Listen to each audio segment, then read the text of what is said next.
Sindh child rights protection authority जी chairperson Shami Mumtaz चयो आहे त सिंध अंदरि ॿारनि सां ज़्यादती ऐं क़त्ल जा वधंदड़ वाक़िया ॻणती जोॻे अमल में आहिनि।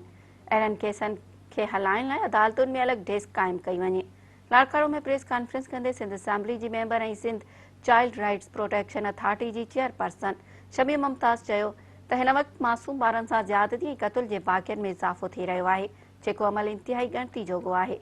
शमी मुमताज़ चयो त अहिड़नि वाक़ियनि में मुलवस जवाबदार अदालतुनि मां बरी थी वञनि था, जंहिंजे करे अदालतुनि खे ॿारनि सां पेश ईंदड़ वाक़ियनि जा केस हलाइण लाइ अलॻि डेस्क क़ाइमु करणु घुरिजे।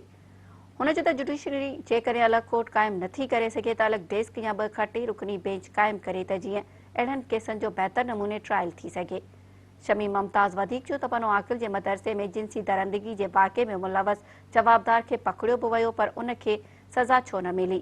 असां चाहियूं था त अहिड़नि बदकिरदारनि खे कैफ़रे किरदार ताईं पहुचायो वञे त जीअं अहिड़नि वाक़ियनि में घटिताई थी सघे। हुन वधीक चयो त मस्जिदनि ऐं मदरसनि में जिन्सी दरंदगी जे वाक़ियनि ते आलिम ख़ामोश छो आहिनि। अहिड़नि वाक़ियनि ते एहतजाज ऐं मज़म्मत न करण बि ॻणती जोॻो अमल आहे। शमी मुमताज़ चयो त सिंध में ॿारनि जे तहफ़ुज़ लाइ Sindh child rights protection authority बहितर कमु करे रही आहे। असां जवाबदारनि खे पकड़े अदालत में बि पेश कयो आहे, जंहिंखां पोइ कुझु क़दर बहितरी नज़र अची रही आहे।